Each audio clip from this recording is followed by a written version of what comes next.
Assalamualaikum warahmatullahi wabarakatuh. Halo semuanya. Perkenalkan, saya Arni Zulfa Amalini. Kebetulan di video kali ini saya tidak sendiri, saya bersama dengan kakak saya.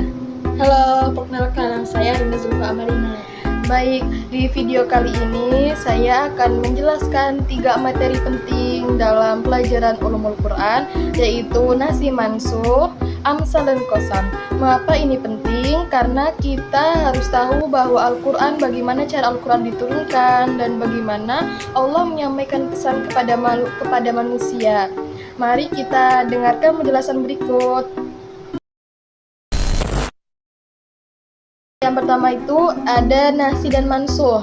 Nasi dan mansuh itu secara bahasa, nasi berasal dari ismun fa'il yang berarti menggantikan atau menghapus, sedangkan mansuh berasal dari kata ismun maf'ul, yaitu yang digantikan atau yang dihapus.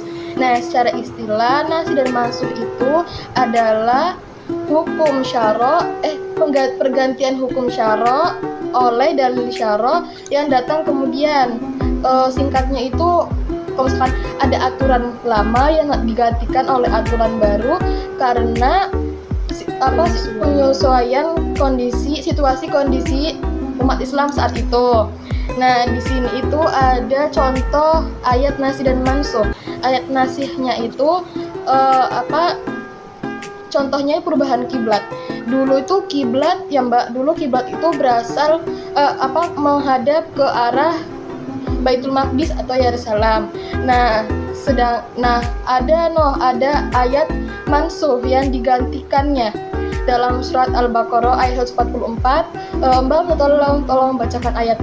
Bismillahirrahmanirrahim. Qad nara taqalluba wajhika fis sama falanwallinaka qiblatan tardaha fawalli wajhaka syatral masjidil haram wa haitsuma kuntum fawallu wujuhakum syatrah wa innal ladzina utul kitaba la ya'lamuna annahu al-haqqu min rabbihim wa ma Allahu bighafilin amma ya'malun. Nah, teman-teman, dalam Quran surat Al-Baqarah ayat 144 ini terjadi adanya ayat mansuh, yaitu perubahan arah kiblat yang tadinya menuju Baitul Maqdis atau Yerusalem digantikan dengan kiblat menuju Masjidil Haram atau Ka'bah.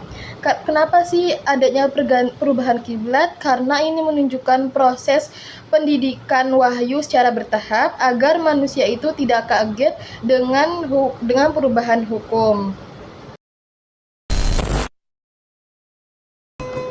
Nah, yang kedua itu teman-teman ada amsal dalam Al-Quran. Pengertian amsal secara bahasa, amsal berasal dari amsal adalah jama dari masal yang berarti perumpamaan atau serupa. Nah, secara istilah itu amsal adalah menggambarkan situasi dengan perumpamaan agar bisa dipahami oleh manusia. Nah, dalam amsal Al-Quran ini terdapat contoh ayat Al-Quran surat Al-Baqarah ayat 17. Bisa dibantu bacakan ayatnya? Ya, Bismillahirrahmanirrahim. Mathaluhum kamathalil ladzi istawqada nara falamma da'at ma hawlahu dhahaballahu binurihim wa tarakahum fi dhulumatin la yubsirun. Nah, dalam ayat tersebut Quran surat Al-Baqarah ayat 17 ini itu perumpamaan orang yang sedang menyalakan api. Setelah apinya mengelilingi mereka kan cahayanya jadi terang, tapi Allah padamkan cahaya tersebut. Nah, dalam penjelasan itu yaitu perumpamaan orang-orang munafik yang mereka tuh mendapat cahaya merasa aman, namun sebenarnya mereka itu dalam kegelapan karena cahaya iman mereka itu sudah hilang. Nah, yang terakhir itu ada qasam dalam Al-Quran. Qasam secara bahasa itu adalah sumpah atau janji. Nah, dalam Al-Quran ini adalah gaya bahasa Allah untuk menegaskan suatu pesan penting agar manusia itu meyakini kebenarannya. Dan qasam itu sering menggunakan kata demi, yaitu ba, ta, dan ya. Nah,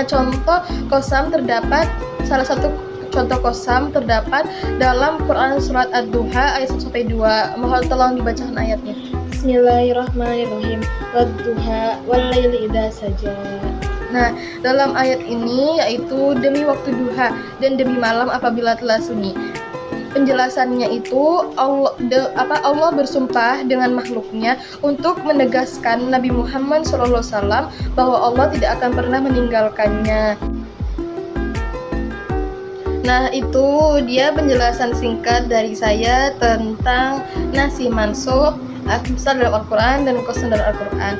Semoga pelajaran ini menambah wawasan kita untuk keindahan bahasa dalam Al-Quran dan hikmah dalam Al-Quran. Sekian dari kita, sampai jumpa.